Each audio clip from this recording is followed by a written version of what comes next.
Good morning and welcome to the Hudson Institute. I'm Rebecca Heinrichs and have the privilege of being an adjunct fellow here at Hudson. And we have a very important topic today. Amid heightened tensions between the United States and China over Chinese aggression in the South China Sea, on June 7th, the PRC carried out a test of the WU-14, an advanced strategic strike weapon that travels 10 times the speed of sound, hypersonic. And this isn't the only missile of concern. After years of maintaining a minimal deterrence force, China has been expanding and improving its missile arsenal and its counter-space capabilities. It has re-engineered some of its long-range ballistic missiles to carry multiple warheads and developed the DF-21 carrier killer. Additionally, the commander of U.S. Northern Command, Admiral Gortney, confirmed in April that China had deployed 3 ballistic missile submarines capable of striking the U.S. homeland. Today, we have an exceptionally distinguished panel here to talk about some of these challenges and possible U.S. responses. I'll just give a brief introduction here. Dean Chang of the Heritage Foundation, Mark Schneider with the National Institute for Public Policy, and Brian Clark at the Center for Strategic and Budgetary Assessments. And we will hear from them after we hear from our first speaker.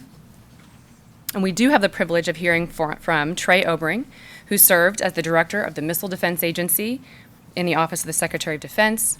He served in the military for over 35 years, including roles at the Department of Defense Acquisition Executive, managing the nation's missile defense portfolio, and as the program manager for the Ballistic Missile Defense System. And it is my great privilege to welcome Trey Obering. Thank you very much, Rebecca. Good morning, everyone. Good morning, sir. And thanks to the Hudson Institute for the invitation to speak and address you today. As you know, the United States has fielded and will continue to improve and expand an integrated ballistic missile defense system capable of defending the United States, our allies, and forces against today's Iranian and North Korean missile threat. But this capability is not sufficient to meet the dramatically growing threat and the environment that we will face tomorrow, which I believe will include long-range missiles with nuclear warheads from North Korea as well as Iran, capable of reaching the United States and our allies with advanced countermeasures. Widespread proliferation of medium-range ballistic missiles, both solid and liquid, and increasingly sophisticated threats from both Russia and China. And we will have to deal with all of these threats in a very complex and very highly contested cyber and electronic warfare domain. Now, remember that a threat consists of both intent to harm and the capability to do so. Now, a nation's intent can change relatively quickly through elections, through coups, through revolutions, but it takes years to develop capabilities. And so that's what I think that we must focus on, and let's focus on capability today. And by far, the nation that's the most active in building offensive missile capability is China. Not only are they rapidly developing and fielding these missiles, but it is the purpose for which they are intended that concerns me the most. Now, since World War II, and certainly throughout my career, the strength of the United States national power has been a very strong military. The foundation of our military strength includes 3 very, very important pillars. The first is that we've enjoyed superior strategic intelligence, surveillance, and reconnaissance capabilities. They've informed us in crises, and they've guided us in combat. The ability to project power globally is a second key strength that I believe that our foundation is relying on. And lastly, an overwhelmingly dominant technological advantage across the spectrum of conflict. I believe that China is challenging the United States, specifically targeting our strategic ISR, our power projection capabilities, and our technological advantages with their missile programs. Now let's look at these a little bit more. The destruction of a satellite in 2007 by the designated Chinese DN anti-satellite missile demonstrated their ability against low Earth orbiting satellites. One thing to note about this, by the way, is the angle of ascent when they hit that satellite forced much debris into the upper orbits that lasted for years. Now, according to reports recently, they repeated a low Earth orbit ASAT test in July of this year without actually hitting the target, and that possibly could have been due to the debris considerations for which they were globally criticized in 2007. Many officials also believe that they're developing a capability to reach even higher orbits, which would allow them to target nearly all of our space assets. And even though we rely heavily on space-based capabilities, we historically have not chosen to view space as the same way that we view air, land, and sea when it comes to protecting our critical lines of communication. As far as U.S. power projection, one of the key capabilities we've possessed since World War II is that of our carrier battle groups. These have been so valuable in terms of global deterrence and, when necessary, providing the National Command Authority the ability to strike an enemy on their soil. Here again, China has developed a medium-range anti-ship missile, the DF-21 or CSS-5 Mod 5, which is clearly and specifically targeted at our carrier battle groups. This missile is a formidable threat which represents very advanced technology. In terms of the dominant technological advantage we've enjoyed, and looking to the future, is China satisfied with the developments that they've achieved, or are they moving toward trumping U.S. technological advantages? I believe that the latter is the case. Earlier this year, China confirmed that they successfully tested the Wu-14 hypersonic glide vehicle, capable of speeds, as Rebecca said, around Mach 10 on 4 occasions, with the latest in June of this year. Now, with characteristics of both very, very high speed and maneuverability, this would be a formidable challenge to any air and missile defense system. So how should the U.S. react to these growing threats? Again, I believe that there are 3 thrusts that we should pursue, among others. First, we must look at a dramatically revised approach as to how we develop and field missile defenses. Second, we must re-energize our science and technology programs and our state-of-the-art research at the Missile Defense Agency as well as our national labs. Third, we must treat space for what it is. It is a domain in which we must be prepared to fight and win. Now let me address each one of these in a little more detail. In terms of developing and fielding missile defense capabilities, we must expand our thinking beyond just thinking in terms of individual systems like Patriot and THAAD and Aegis or the ground-based mid-course defense. And we must begin thinking more in terms of integrated architectures. This includes the integration of existing capabilities to better leverage sensors, communication, and command and control. And command and control is key. It's a key to the battle space. We need rapid expansion of a common backbone. We can be using the Missile Defense Agency's command and control battle management communication system, the Army's integrated air and missile defense battle command system, and the Navy's cooperative engagement systems. Those in an integrated fashion can form the backbone. And we need commonality for our friends and allies to achieve coalition and unity as well. This integration would also require the use of collaborative fire control to focus on threats in raid scenarios to maintain our intercept capabilities. And we therefore should be focused on creating a truly integrated environment in which we could use any sensor to be able to target, to allow any interceptor to be targeted. We should concentrate on much closer integration of our missile defense capabilities with our offensive capabilities, taking advantage of the tremendous precision that is inherent in many of our missile defense sensors. This will require new concepts, new tactics, new techniques, and new procedures, as well as new training for our warfighter community. Integration of current capabilities includes collaboration and partnerships with our allies. Leveraging partner and coalition capabilities can take advantage of sensors for earlier detection as well as coordinated battle management. Now, this approach can begin to close some of the gaps and help reduce costs to focus our declining budget on future investments. Now, I know that we often overlook it, but the BMD capabilities that we enjoy and have fielded today are the direct result of the substantial investment in S&T and R&D that occurred between 1983, when President Reagan started the Strategic Defense Initiative, and 2004, when we began to field the first versions of those defenses. We must revitalize that investment. And to facilitate this, I believe mature programs that are well into production should be transferred to a lead service for operations and sustainment.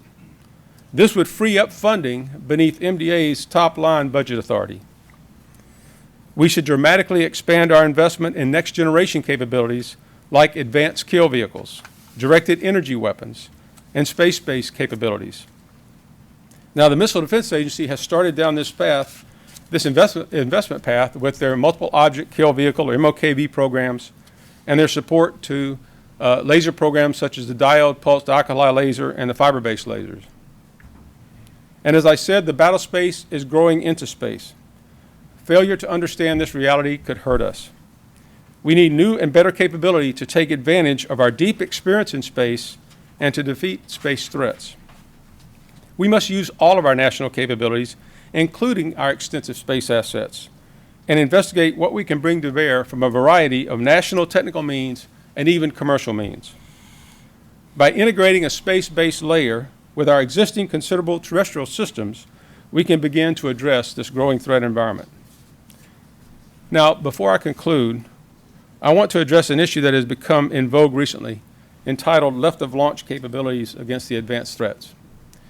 Now, I wholeheartedly support this concept, but this is not new. It has been around for a very long time. It's called interdiction, and it's a mission that the services have had for a very long time. I would caution that at least the Missile Defense Agency remain focused on the right of launch, which is where we only have initial capabilities that really need to be matured. Because no matter what you can do left of launch, if anything makes it through launch, you have to have the ability to deal with that. So in conclusion, the threats that we face tomorrow will be even more severe than today, with China challenging our basic strategic capabilities. I believe that for the U.S. to maintain and accelerate its strategic advantage, it is critically important for us to continue to integrate and innovate, including moving more aggressively into the final frontier. I appreciate your time. If I have any questions, I'd be happy to answer them. Rebecca? Yeah, great.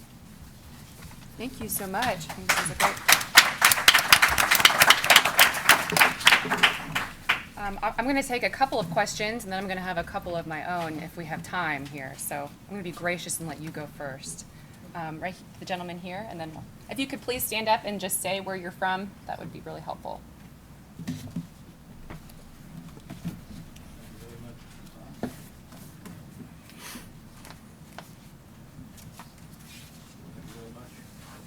It's on, but never mind. Michael Kurtzig, formerly of the U.S. Department of Agriculture. The question is, are we educating enough students? Please use it. Are we educating enough students? Is our education system and our university system ready to meet the challenge that you're talking about? Because I know there's 1.2 million shortage of engineers in this country, and many other shortages. So that's the question I have. And the budget answer for that. Okay, I believe the answer is no, and I think that needs to be in the entire spectrum of how we deal with national security. I believe that that's one of the priorities that we need to address, and that is how do we increase that interest? How do we capture the curiosity of the very talented students that we can pull them into these programs like we did in the past and historically? Is the Chinese doing that? The Chinese are not only doing it there, they're doing it here. We're educating quite a few of their students. Thank you. Peter? Hi, gentlemen. My name is Peter Husey from the Air Force Association. Hello, Peter. Simple question. People argue that China is simply defending its interests against a bullying United States. So there's nothing wrong with their acquisition of new military technology. Could you address what you think their strategic objectives are? Well, I tried to intentionally stay away from that because, as Rebecca, I am not a policy wonk like others here. And that's not, frankly, what I'm concerned about. And that's why I laid the foundation at the very beginning. Look, a nation China could be very aggressive against us today and be our ally tomorrow, okay? The intent changes. But capability is what you have to watch. Capability is what we always must focus on and not rely solely on a nation's good intent, because you have to have the ability ultimately to protect your national security, and that's why we need to focus on the capability. Yes, sir.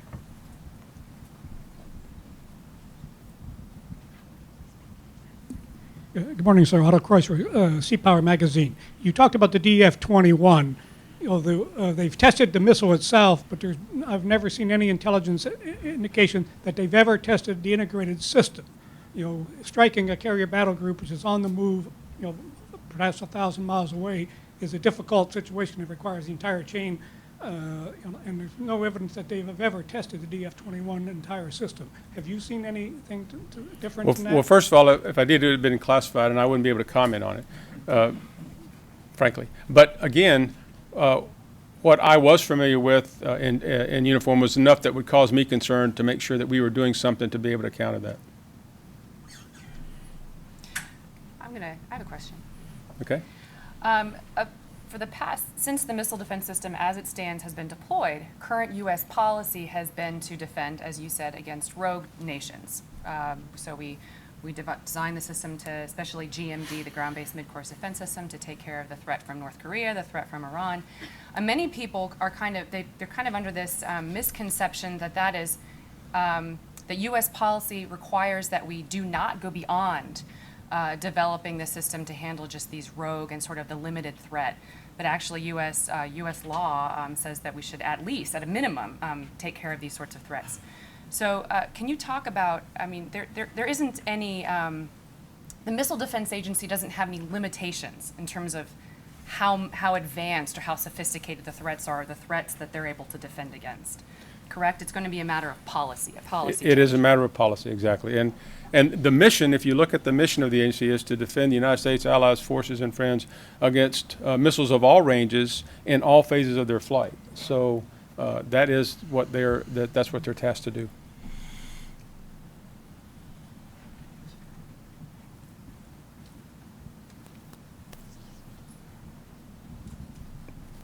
Leandra Bernstein, Sputnik International News.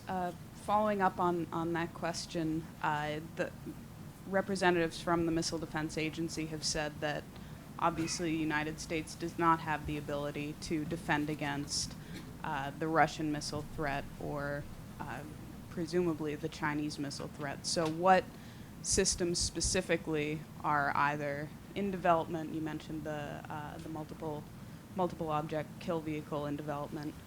What other systems are in development to try to reach that level? Well, of threat? I kind of alluded that into my talk. First of all, let me tie a couple of things together. The Iranian and the North Korean threats alone, if you look at their evolution and development, they're going to get more and more and more advanced. And they're going to get more and more countermeasures. They're going to get more and more capabilities of their missiles. So we'll be forced to address being able to counter that kind of threat no matter what we think of Russia or China. We'll have to do that anyway. And as you mentioned, developing advanced kill vehicles to include the ability to do multiple object kill. Integrated approaches to the entire defense across the architecture, so that we can begin to do birth to death tracking with our sensors, and then really be able to have a much better handle on what is the warhead, what is a countermeasure, et cetera. That's the kind of approach we have to take, whether we're talking about the Iranians or North Koreans, or whether we're talking about the Russians, frankly.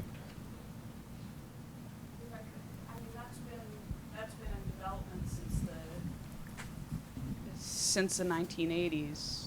And we haven't achieved that yet. We have not been able to achieve all the foundational things we need to achieve to be able to do that.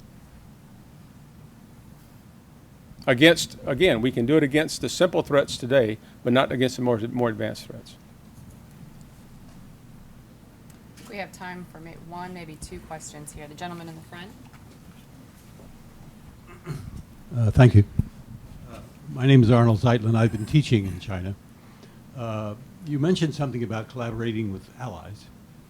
I assume the allies we have are France, Germany, and Britain. Germany should be out of this, I suppose. but are France and UK at all investing time, money, or intelligence in this effort, or is the United States basically alone?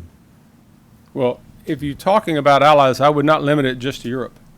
I'm also talking about Japan, that we actually have co-development programs and investing a lot of money of their own in missile defense programs. South Korea is building up capabilities as well.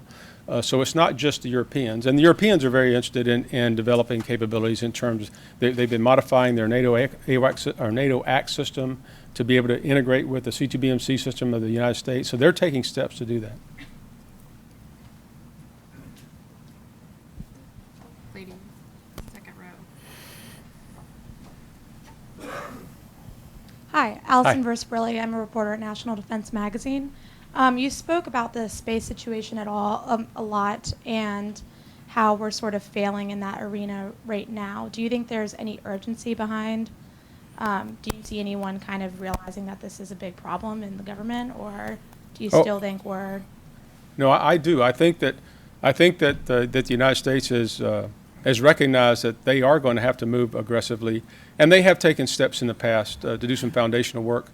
But I think that they have recognized that we must protect our space assets. We must protect our space-based capabilities. And I do believe that that's a thrust that we'll see coming in the future because the threats are pushing us that way, and if for no other reason. I have one too. As this issue has been discussed in the past, some people will say, what I'm hearing from you is that our current system, GMD, Patriot, THAAD, are basically just not going to have utility in the next 10, 20 years. And I know that's not what you're saying. No. That these are systems that we're still going to need, that we can improve upon, modernize, Yes. adapt. If you could talk a little bit more about that. We're not, you're not suggesting that we move on to a different kind of.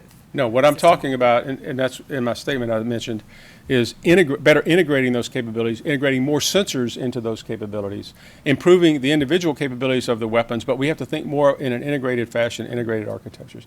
Because frankly, if you have enough knowledge of where a target is coming in from, you can kill that target with a fairly simple intercept capability if you precisely know where it is. And so the more precision intelligence we can know about where the threats are and what is a warhead, what is a countermeasure, the more capability we would have in being able to destroy those. And I'm not saying walk away from Aegis or THAAD or Patriot, no, not at all. I'm saying that that's where we have to continue those, and yet we have to expand into a better integration of those capabilities as well as new ones. You join me in thanking General Obering. Okay, thank you.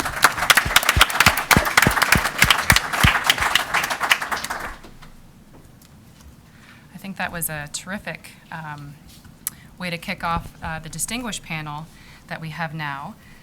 If I could just, I'm going to introduce each one of them a little bit more in depth, and then we'll start with Dean and kind of work our way down, if that's okay.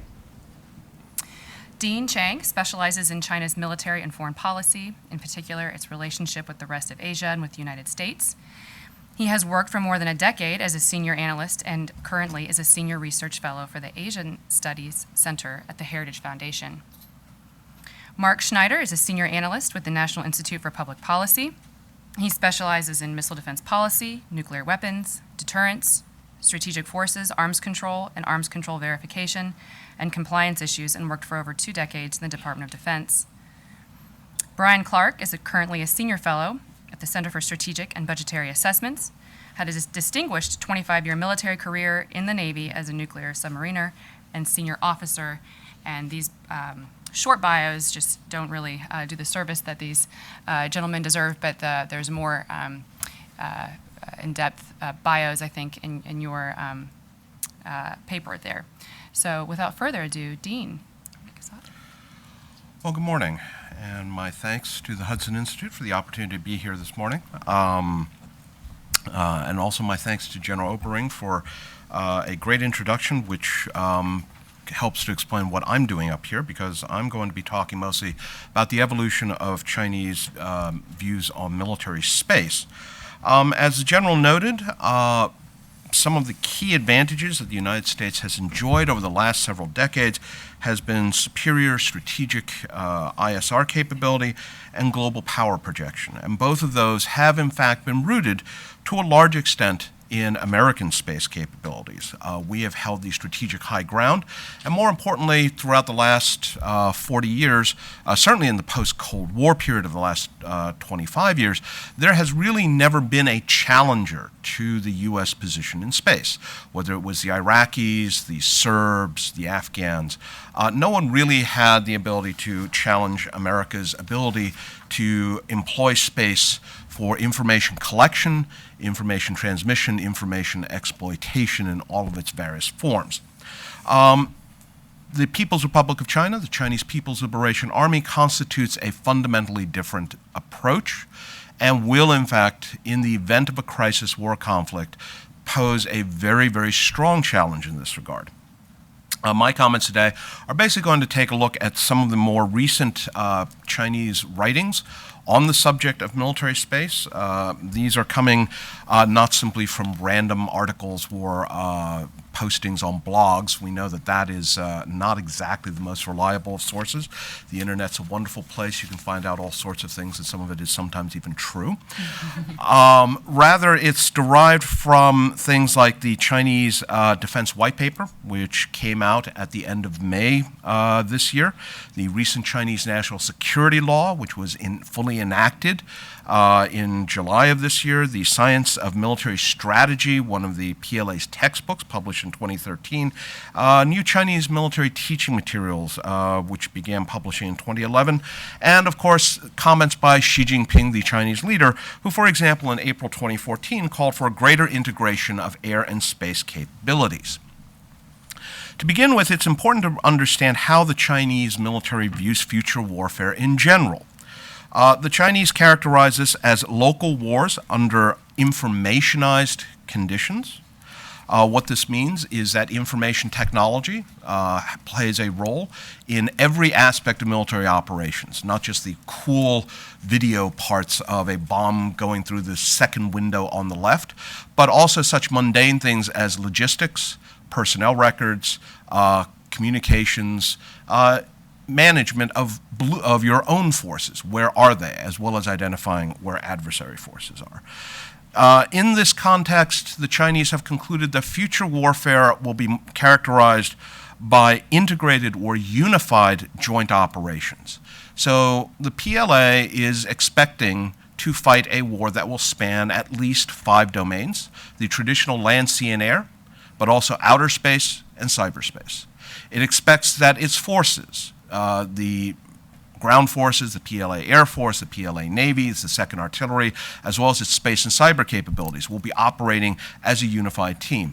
The general talked about creating an architecture. The Chinese also think about fighting future conflicts as battles between rival arrays of systems of systems. So it's not just system against system, it's arrays of systems against arrays of systems.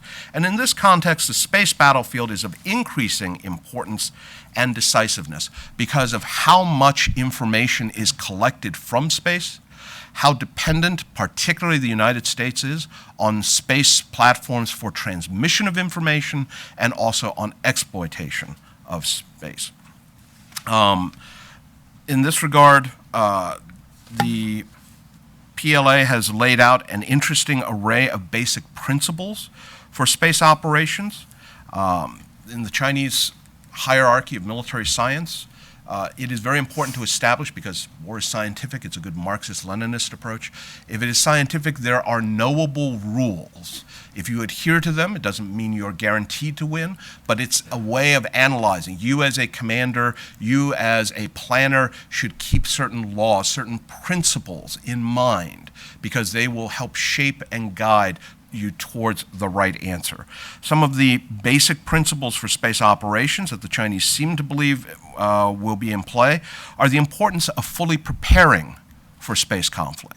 That this is not someplace where you can sort of hope and wish that it won't happen. You need to have a unified command. Again, it's not just sort of random pot shots at things that are in orbit. You have to create a battle plan from start through the course of the entire conflict. It's not going to be just in the opening phases. Integrated joint activities, integrated offense and defense. So it is important to think about defensive operations in space, making sure your space assets survive as much as it is important to go after the other side. Grasping combat opportunities and placing an emphasis on stealth and surprise, and having tight coordination among all of the various command structures. Because space by itself actually isn't that important. What matters is the information that flows through space and the ability to exploit space in the service of ultimately the war's ends. That is, the political purposes and goals. Interestingly, we see an evolution in Chinese concepts of space operations, the kinds of missions that the PLA would want its space forces to do. And most importantly, over the last 10 years or so, what we have seen is an increasing emphasis on space deterrence. One of the interesting things about the 2007 anti-satellite test, as the general noted, was that there was an awful lot of debris that was generated. In fact, it was probably the worst single space debris generating event since 1957. Many of those pieces, and we think that there's anywhere between 1 and 10,000 pieces, depending on how large they have to be significant. But suffice to say, many of those pieces will be in orbit for over a century. The International Space Station has had to move at least once, I believe actually several times, to dodge pieces from that test. The interesting part about this is that in textbooks that were published in 2004 and 2005, Chinese military textbooks, they discuss the importance of demonstrating space weapons capabilities. What this suggests is that, since I don't think the Chinese have yet perfected time travel, they're working on a lot of things, but I think that one's somewhat lower priority. The Chinese seem to have laid out an argument for why you would want to demonstrate the ability to kill satellites, which they know would generate debris, before they actually killed a satellite. That's very, very sobering, because a lot of folks have made the argument that maybe the Chinese didn't know what was going to happen. Maybe they just sort of didn't really do all their math homework, which would be a first for many Chinese. But instead, what seems to have occurred, if we look at the basic timeline of what the Chinese said they wanted to be able to do and when they did it, they demonstrated a capability, and in the process of generating an awful lot of debris, demonstrated to the world, we have this capability, which is a fundamental part of deterrence. Do you have the capability? Do you have the will to use it? And do you communicate both of those elements to potential adversaries? So that's the doctrinal aspect. Let me very briefly talk about some of the capabilities that we see the Chinese doing. The Chinese have talked about deploying up to 120 new satellites by 2020. This includes a significant array of remote sensing systems, many of which are going to be small satellites, as well as a fully fleshed out position navigation and timing constellation, the Beidou system. The Chinese around 2000 deployed an initial Beidou system comprised of geosynchronous satellites that was active. You took a little handset, you pressed a button, and sent a signal out to geosynchronous satellites, bounced to a ground station. It measured the differential between the various signals that were coming back, and then it sent a signal back to you saying roughly where you are. Not the stealthiest capability. The new Beidou, which was for a while known as Compass, is much more like GPS. It is passive. You have a handset, and it basically will pick up signals that the constellation of around 30 mid-Earth orbit satellites constantly sending out signals will basically tell you where you are. This is a significant improvement, obviously. The Chinese are deploying a series of new data relay satellites. China currently is mostly reliant on ground stations to monitor satellites and to also pick up information, so a larger constellation of data relay capabilities will provide them with significantly better coverage. Interestingly, we think that China may be developing, finally, missile early warning satellites. And this should be a very striking and rather sobering and useful reminder. China's space program has never looked like that of either the United States or the Soviet Union or Russia. For both the US and the USSR, one of the early priorities was developing missile early warning detection. Is somebody launching a missile at me? China has the technology to do this, but up until the present, we have never seen any open source indication that the Chinese were interested in employing early warning satellites. Now we think that they may be working on something like that. The Shijian 11 small satellite, we think, may have had such a capability. And finally, interestingly, the Chinese have long expressed grave concern over the X-37B, which they characterize, among other things, as a space-to-ground delivery system. Interestingly, the Chinese have apparently been working on something called the Shenlong, which appears to be a space plane somewhat similar to the X-37B. So in conclusion, basically to reaffirm what General Obering said, the Chinese in particular are working on an array of space-based capabilities. They have, as important, developed a doctrine that would govern how they would employ space capabilities. And to their mind, the ability to establish space dominance is a fundamental part of the ability to fight and win future local wars under informationized conditions. Thank you very much. Thank you, Dean. Mark? Thank you. I'd like to thank Hudson Institute for giving me this opportunity to speak to you today. We know a great deal about China, but there's also a great deal that we don't know about them. The annual Pentagon reports on China and testimony from the Director of National Intelligence says that they have a major nationwide concealment and deception program underway, but this is essentially ignored in most of the commentary you see in the United States and the West in general. I think the biggest Chinese deception is the idea that there's going to be a peaceful rise of China. I don't expect that at all. Could you pull your microphone a little Okay. bit closer to you, or the other one, the one on the left? Okay. The bigger one. Yeah. Thank you. Now, at the end of the Cold War, the military threat to China essentially evaporated with the demise of the Soviet Union. The Chinese response to that was to introduce double-digit increases in defense spending, and for the last 20-something years, it's happened 18 of the last 20 years. So this is rather unprecedented. And a lot of this, of course, is reflected in the missile and nuclear modernization programs underway, but it's much broader based than that. Now, according to the Pentagon report, China is aiming at, quote, winning short-duration, high-intensity conflicts against high-tech adversaries, end quote, and the high-tech adversaries are obviously the United States and Japan.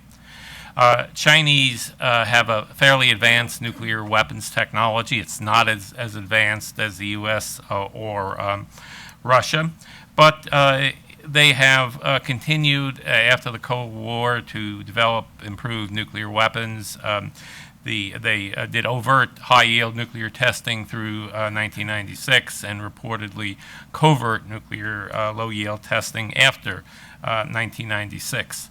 In the year 2000, the Chinese Central Military Commission, which is the main defense decision-making body, was purportedly briefed on, quote, the further development of Chinese nuclear capabilities from 2001 to 2009. This appears to have actually happened.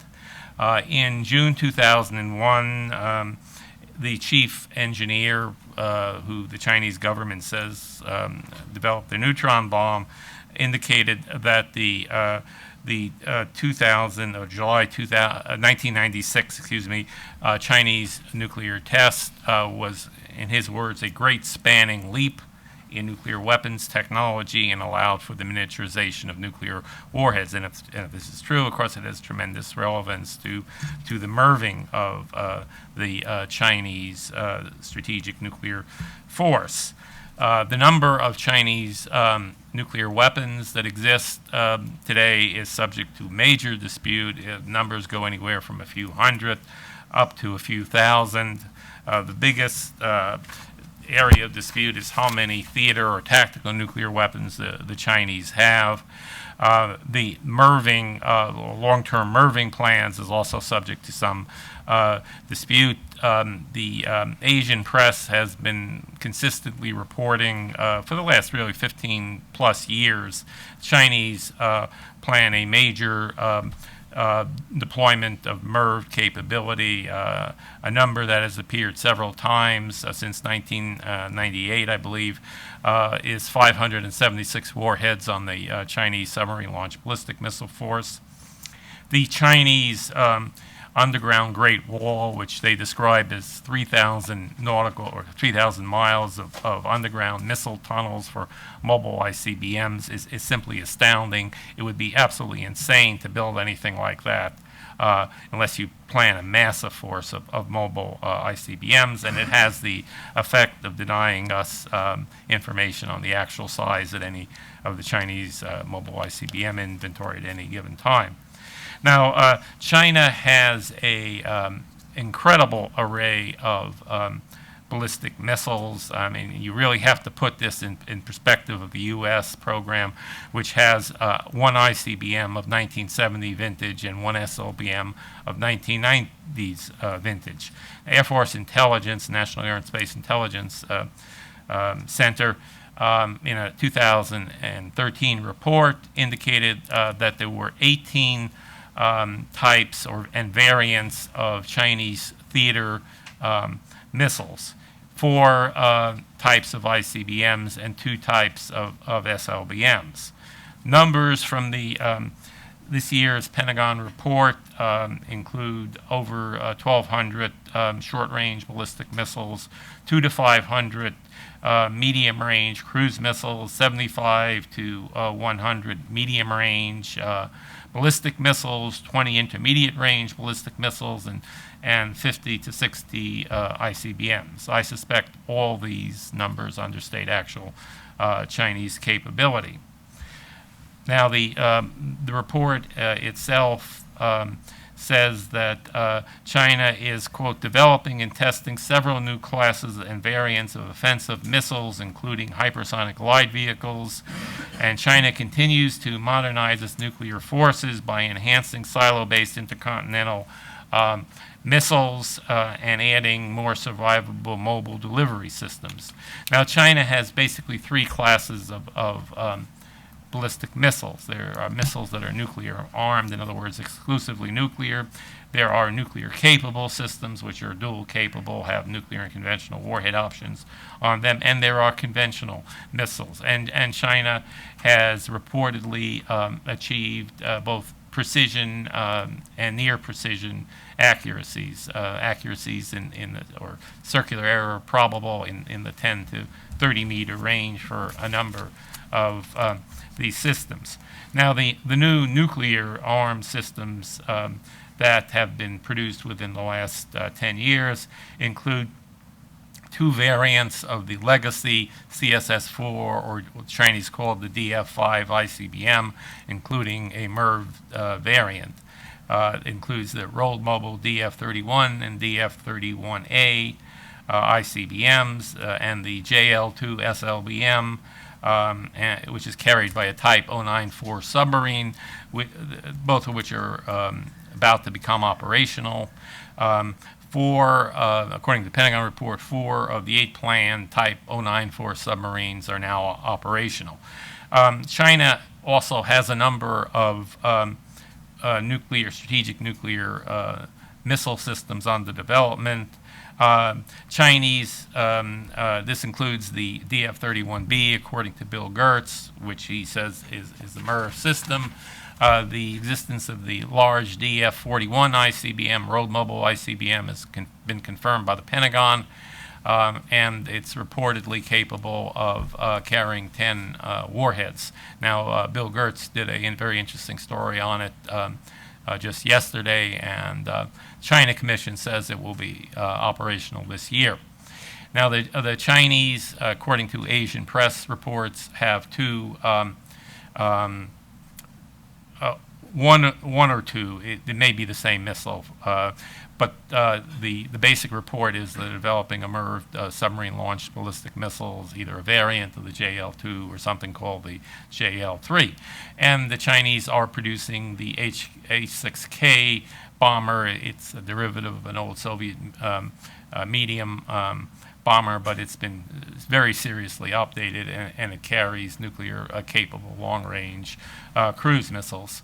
Now, China has a number of nuclear-capable theater missiles. The 2011 Pentagon report said that the DF-21D, the carrier killer, is part of their nuclear force, which is a very interesting development, to say the least. China has said that its new IRBM is nuclear capable. Bill Gertz says that's the DF-26. Air Force Intelligence, in its 2013 report, says that Air Force Intelligence in testimony before the China Commission says that the hypersonic boost glide vehicle is nuclear armed. And a number of press reports say that the DF-25 medium range ballistic missile is nuclear capable. So the Chinese also have a series of missiles that they stated in their 2006 white paper. They call them tactical operational missiles of various types, and tactical operational is Soviet terminology for battlefield tactical nuclear missiles of short range. You won't find this in the Pentagon report, but the Chinese Defense Ministry the Taiwanese Defense Ministry has stated that 3 of the known short-range Chinese ballistic missiles are actually capable of delivering nuclear, chemical, or electromagnetic pulse warheads. So we may have a nice little surprise out there on our hands. Chinese doctrine with regard to nuclear weapons first use is allegedly no first use. That's nice, but if you take a look at the actual wording of the Chinese commitment, you can't possibly violate it if you're Chinese. I mean, you can use nuclear weapons first. It's very cleverly worded. In my view, it's complete propaganda.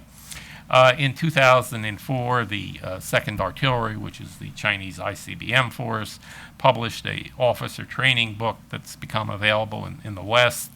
And it talks about changing the nuclear threshold in time of war, and it says that the 2nd Artillery has been directed to maintain the ability to launch a first strike in any military conflict. In 2011, Japan's Kyodo News Agency, which is a major Japanese news agency, says it obtained classified Chinese documents saying they're going to adjust their nuclear threat use policy in the event of war.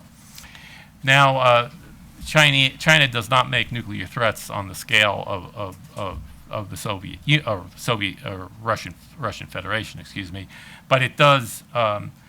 Chinese generals do periodically threaten first use of nuclear weapons. And a classic example of this occurred in 2005 with the U.S. Secretary of State in Beijing in a major visit. A Chinese general declared that if we defended Taiwan, they would hit us with several hundred nuclear weapons targeted against our cities.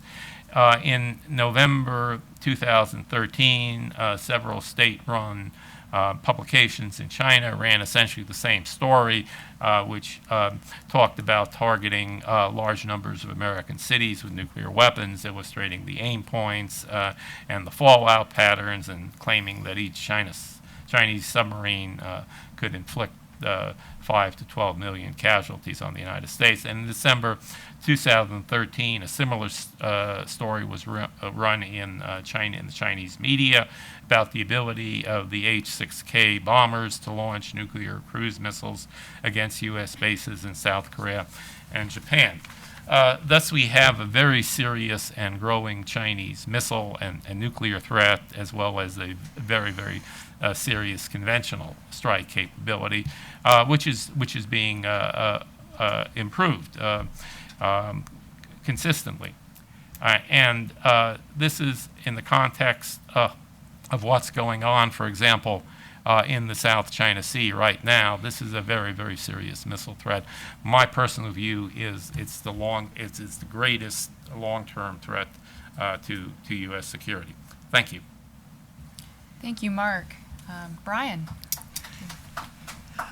All right, so we've talked a lot about the threat that Chinese capabilities might pose to two traditional sanctuaries that we've considered in the United States. So one is the homeland, and just talked about the homeland ballistic missile threat, and the threat to our space capabilities, or the space capabilities of ourselves and our allies. I want to shift focus now and talk about the Chinese missile threat as it applies to our forward deployed forces and our allies in the region, particularly the Western Pacific. The reason why this is important, and we shouldn't ignore it when we talk about threats to the United States, is the Chinese objective strategically is to try to use their missile forces to reinforce a belief on the part of our allies that we would not be able to come to their aid were the Chinese to pursue some aggressive act against them. So if the Chinese can convince Japan, Korea, Singapore, whomever, that the U.S. won't be able to arrive in time or arrive in sufficient force to defend their interests, they may walk away from some of the alliance relationships over time that we have with them, which is the long-term objective of China when it comes to the region, is to reinforce their sense of hegemony over that Western Pacific. So we can't discount the threat to our forward deployed forces when we focus on the ballistic missile threat to the United States, and both have to be considered. So that's what I wanted to look at today.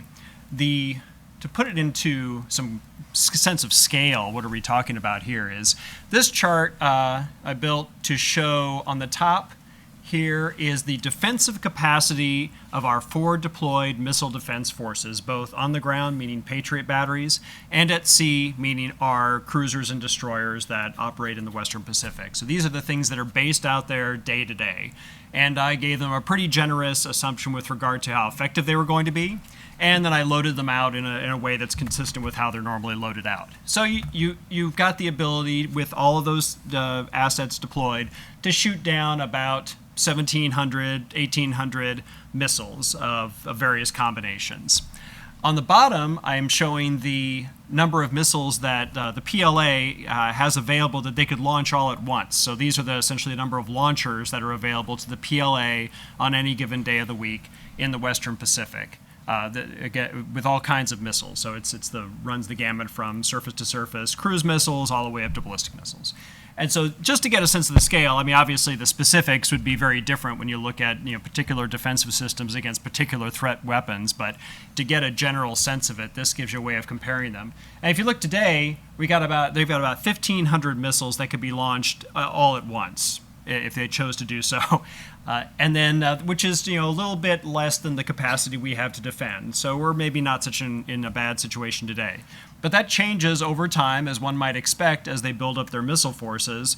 And right now, our program of record does not change dramatically in terms of the capacity of missile defenses that we're going to deploy to the Western Pacific. This may make it more incumbent upon allies, obviously, to contribute to it, but it sort of gives us a sense of the fact that the surface-to-surface missile threat is going to be significant and growing in the Western Pacific, and it will overcome our ability to defend against it relatively soon. So what I want to get at today is, well, what are some things we should do about that?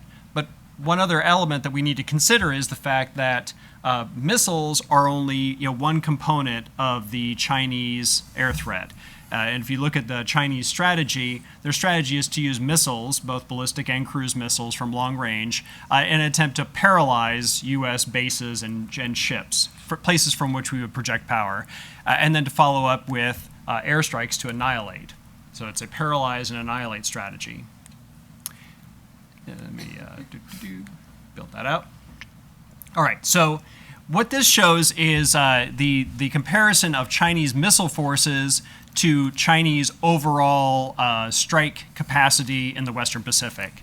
And if you compare a battery of ballistic missiles to one fighter bomber, you've got about the same payload is available on each. And so if you're looking at the Western Pacific, where fighter bombers can reach and ballistic missiles can reach, the capacity that you're facing in missiles, which is this red stuff down the bottom, is much less than what the PLAAF, the PLA's Air Force, can deliver in one day. and this tan area up in the top is how much payload the PLAAF can deliver in one day of strikes against targets, in the Western Pacific out to 1,500 to 2,000 kilometers or so. The PLAN is a component of this as well, and so their surface-to-surface missile capacity is represented here. So you've got a pretty significant capacity of missiles, but it's dwarfed by that of the PLA Air Force. So if you're looking at U.S. forces and allied forces in the Western Pacific, you have to think about both defending them against missile threats as well as against air threats, because you could survive the initial missile attack only to be wiped out by the subsequent air attack with bombers.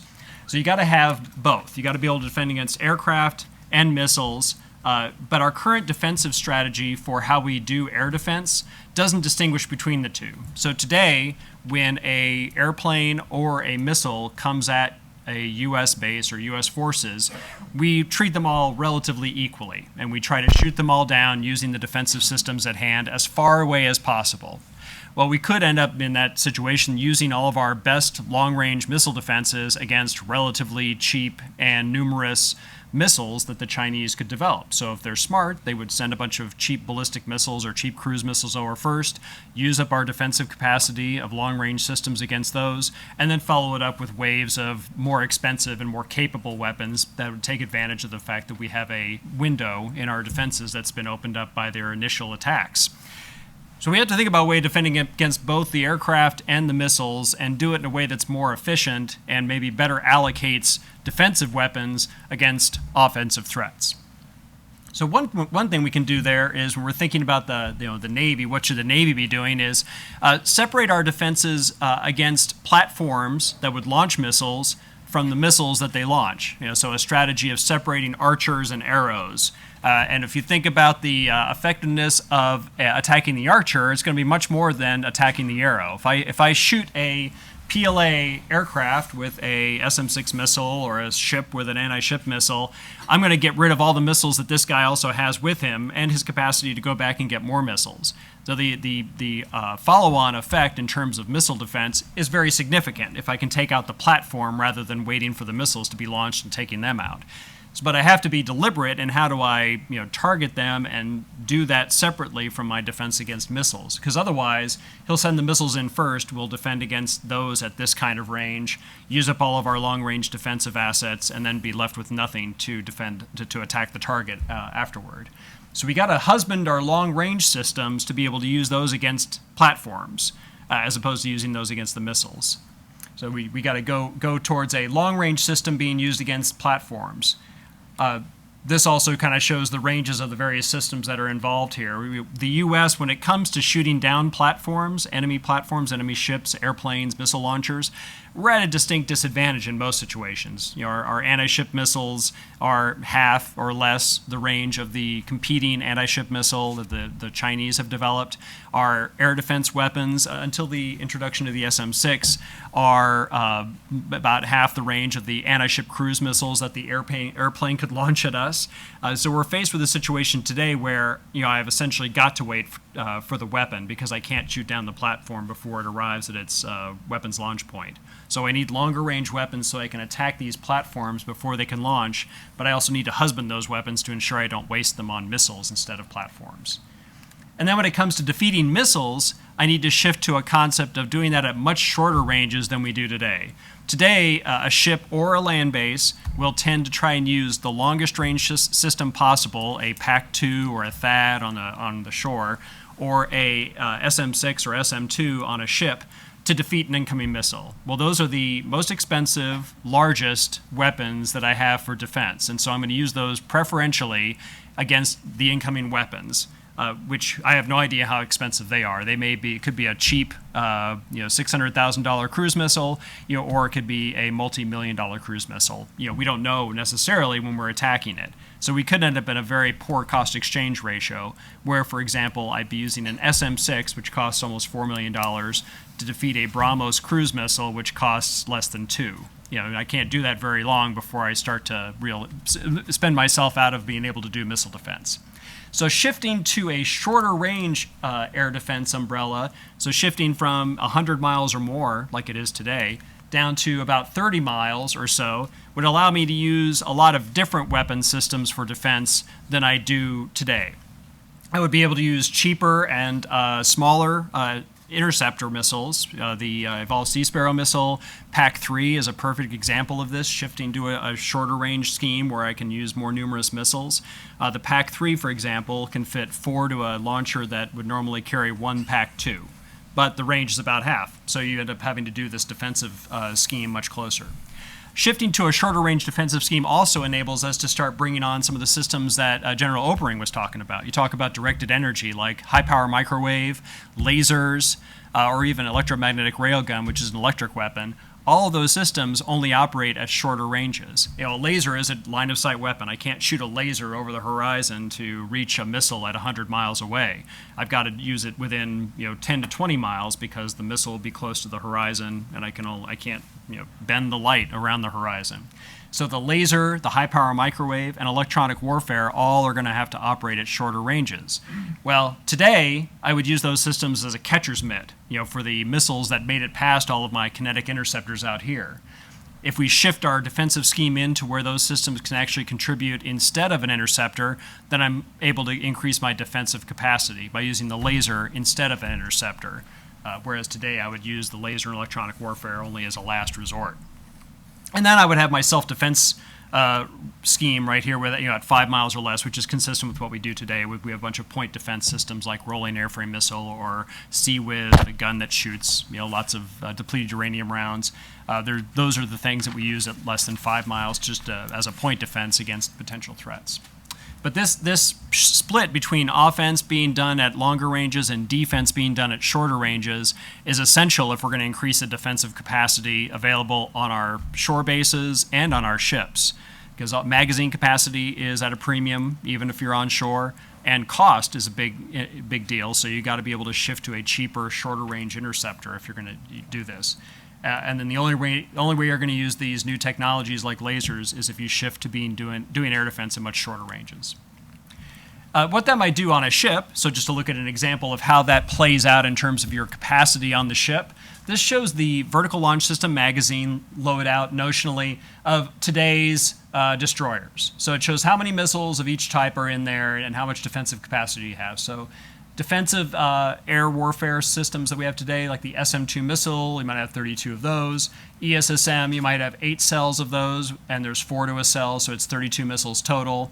So you've got that much defensive capacity. If you shift to this shorter range defensive scheme, you could then put the bulk of your defensive AAW into ESSM and thereby increase your defensive capacity significantly and take advantage of new technologies that are being incorporated into ESSM to make it more effective. You could increase your number of SM-6, which could be used as an offensive missile, so it's able to reach out at enough range to shoot down an airplane before it can launch its cruise missile at you. And then you could add more offensive weapons, down here by having multifunction, multi-mission weapons like the long-range anti-ship missile, which might be able to do land attack as well and not have to have a separate Tomahawk and Harpoon as we do today for those 2 missions. So one part of this is increasing the defensive capacity of our individual units, our ships and our shore bases. The other thing is, I need to provide more assets for missile defense in general. One way to do that is to install Aegis Ashore type installations in more places. The Aegis Ashore is a relatively inexpensive way to provide ground-based missile defense for notionally ballistic missiles right now with the SM-3 interceptor, which the Japanese are co-developing the latest version of.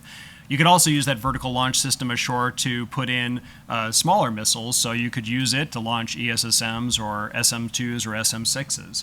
But by installing a couple of those or 3 of those in Japan, you would relieve a lot of the demand signal on today's destroyers and cruisers, which today do this mission by just driving around in a little chunk of ocean off the coast of Japan.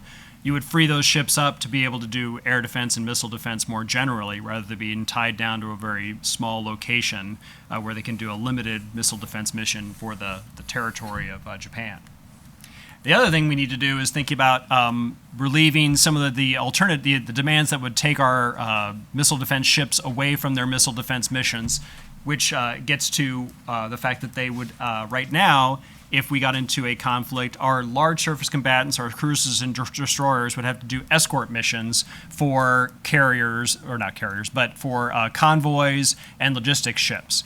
That's because we don't have anything else that can defend them against air threats.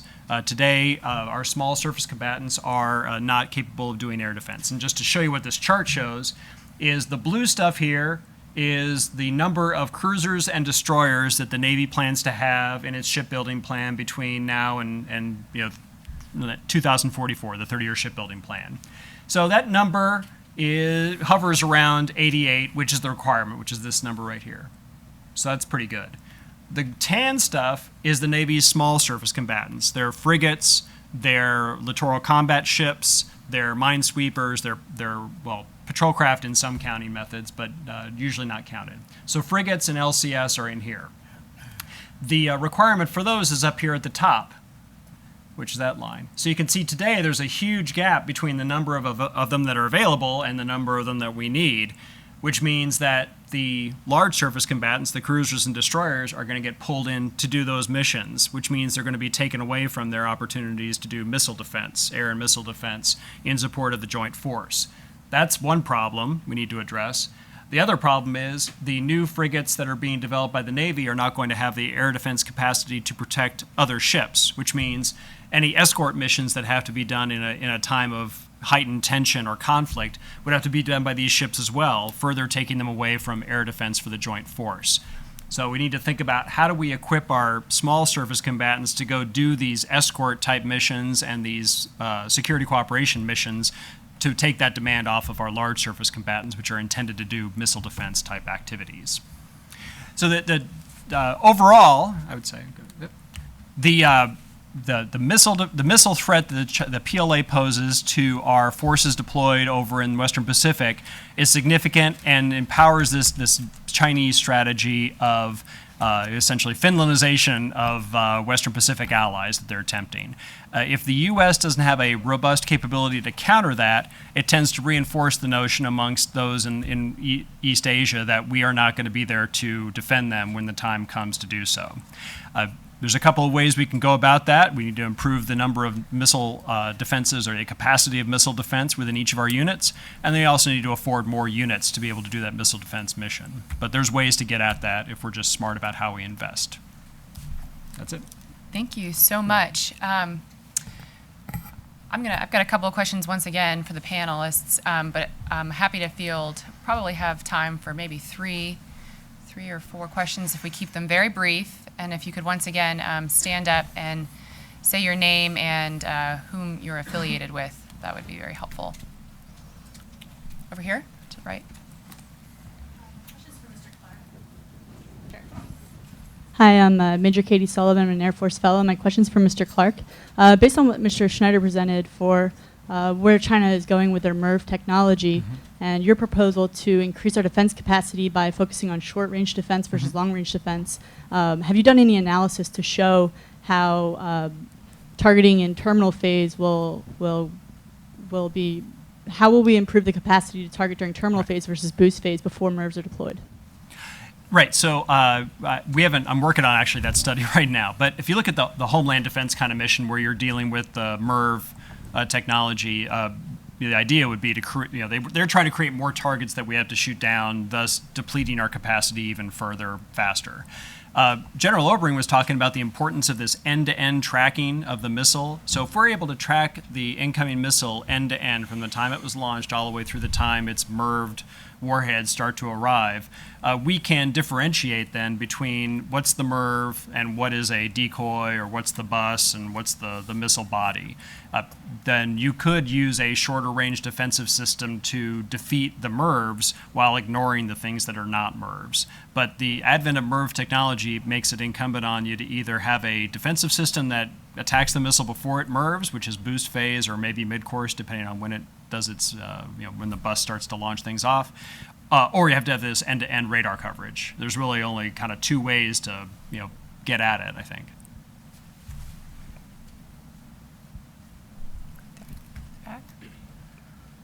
Aaron Goodtree, George Washington University. This is probably for Mr. Chang.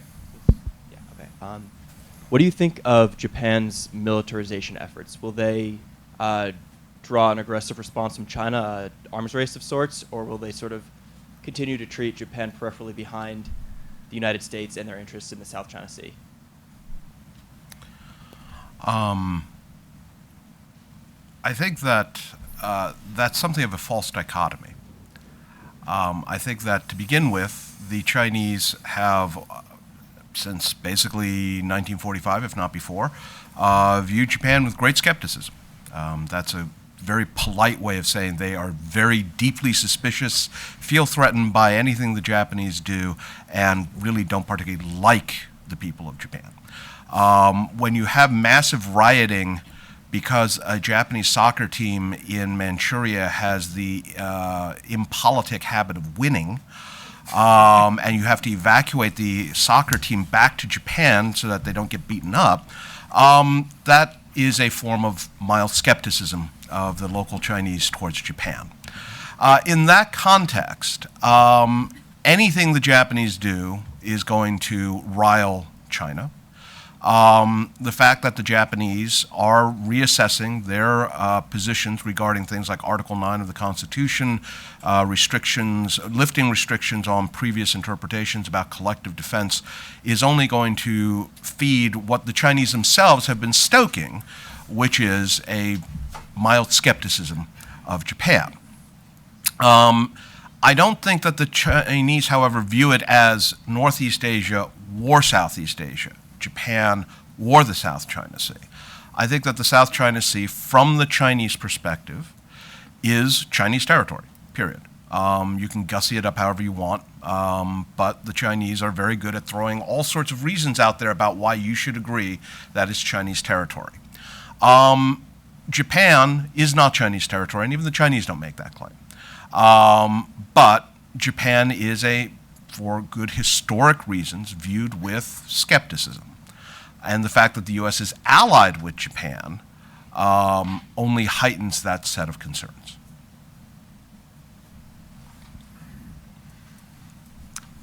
Yes, gentleman there. Dave Franklin from the Stimson Center. This question is for Brian Clark. I enjoyed your analysis with the archers versus arrows, but I noticed that it primarily focused on naval assets. Were you able to look at what air power has to offer as far as long-range standoff on killing archers? Thank you. Right. Yeah, great point. So I did look at that. I didn't want to get into, I was trying to simplify it a little bit, but if you look at how we use our aircraft today, so we talk a lot about doing DCA, defensive counter-air capabilities against incoming air threats. Today, we would end up using those systems a surprising amount to defeat cruise missiles coming in that have been launched at even farther distances away. So what we need to do is just, like I had said for the naval part, we need to look at our DCA caps being put in such a location that they'd be able to defeat aircraft before they could launch, kind of like the outer air battle idea from the Cold War. And I know that that's something the Air Force is looking at. But as we've got to think about what's the best use of our aircraft, which is probably to defeat other aircraft rather than pursuing technologies like air launch hit to kill, which, while an attractive way of doing missile defense, maybe is not the best use of a airplane with a human in it. But yeah, I agree. We need to look at using defensive counter-air to go after platforms that are trying to launch against us. Just a quick follow-up to upgrades B-52, B-2's long-range aircraft, and not the shorter range. So thank you. So looking at using long-range aircraft to do a counter-air mission, that's I had not looked at that very much. So that's consistent with some of the some of the work we've done at CSBA on the future of air power, and the idea that as air-to-air missiles increase their range and as sensors improve, you may be going towards a regime in which you're doing air-to-air warfare at well beyond visual range routinely, because the combat ID problem will probably be addressed through new sensor technologies. And with that, the the characteristics that would be most valued in future defensive aircraft are going to be payload and sensor capacity. So you're absolutely right. You could look at a platform like the B-52, if equipped with the sensors that would enable it to see out to the range of the missiles it could carry. It could be a very effective defensive counter-air asset. I have a question for Mark. A lot of the conversation here most recently has been about what would happen in the event that we actually are in the middle of a conflict with China.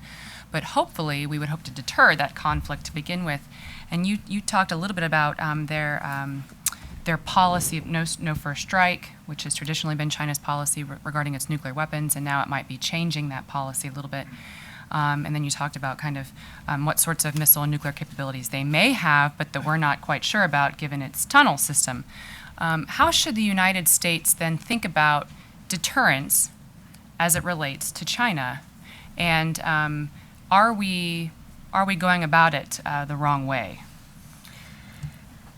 Deterrence of China, I think, is absolutely critical.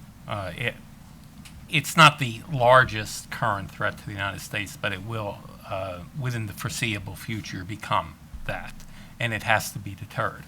I don't think our policies on China are working very well. It's not politically correct to say that there's a real Chinese threat out there that we have to do something about. If you take a look at the overall reductions in U.S. military capability since the end of the Cold War, a lot of the things that we have eliminated, very long-range air defense capability for the carriers when the F-14 was eliminated without a replacement, reducing or in effect canceling U.S. deployment of the LOADs, the Patriot PAC-3 replacement system, the cancellation of the CGX cruiser. I think all these things and many I can give you many other examples, have a tremendous effect in reducing overall U.S. deterrence capabilities, particularly when you take into account the sorts of threats the Chinese are developing. Nobody in this panel, for example, has mentioned Chinese stealth aircraft. That's a brand new threat, and it's a very difficult type of threat to deal with. Now, they probably don't have the same level of stealth that U.S. aircraft have, but the cancellation of some of our most advanced air defense concepts from the 1990s, I think has a significant effect in increasing the Chinese ability to threaten the United States. It's our U.S. forces forward deployed. It's not only the ballistic missile capability. Mr. Clark's completely accurate here. It's a combination of the air and missile capability. But I think the missile capability will do a significant amount of defense suppression. And in that, we are very likely to run out of interceptor missiles before the Chinese run out of offensive missile capability. I think the idea of increasing the number of short-range defensive interceptors on our naval vessels is a good idea, but I don't think it's an absolute panacea, particularly when you take into account that a lot of Chinese capability is dual capable. And against dual capable threats, your very short-range air defense systems may not work at all, because they have the option of detonating the first nuclear warhead beyond the defensive range of some of the short-range terminal defense systems. So I think we need a much more robust capability in terms of air and missile defense assets than we're now procuring. Just how you go about doing that, I mean, it's a complex decision-making process, and you really have to take a look at a lot of technical aspects before you make decisions there. But just rebalancing our forces to a 60-40 split, the Pacific versus the Atlantic, is not going to solve the China problem. And I recognize right now the Chinese economy is probably in a lot weaker position than they were given credit for a few years ago. But even so, it doesn't seem to have yet impacted very much Chinese military improvements and expansion. And until it does, I think we've got a very serious threat out there that we're not adequately dealing with. I would just add, too, this was touched on a little bit about cooperating with our allies and expanding missile defense with South Korea and with Japan. And we're already doing a lot of great work with both of those countries, in particular Japan.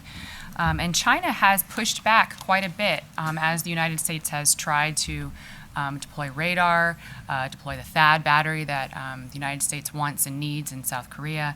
The South Koreans want other missile defense capabilities. They're looking at some of the systems the Israelis have deployed and used successfully. And so there are other assets that our allies want, and China has been very quick to push back on that, saying that that it's destabilizing the region.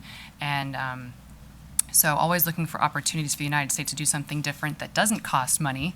And one of those things would be to very strongly and robustly defend our allies' right to own these systems and make it easier on them, and not to give in to Chinese opposition to some of these deployments, like what we have done in the past with Russia with missile deployments in Eastern Europe. If I could take one more question from the audience, if there is one. And while you're thinking about that, I would just add one more thing that General Obering said I thought was really critical. All of us have kind of talked a little bit about what we could do differently in terms of increasing systems quantitatively, qualitatively. That's going to cost more resources, more money. And in this resource-constrained environment, that's going to require some changes like dealing with the Budget Control Act and sequestration. And then General Obering, of course, mentioned that the Missile Defense Agency has really taken on a lot of the procurement dollars that are needed to field some of these systems. And the Missile Defense Agency it's a research and development organization, so it needs to get back to research and development to increase these capabilities qualitatively. And then that means the services are going to have to take on the role of owning these systems, which then, of course, gets back to my first point. We're going to have to give them more resources to do that. So I think that that's a point we need to underscore and remember. And if there are no further questions, I think you will agree with me that this has been a highly informative discussion. And if you'll please join me in thanking our panelists.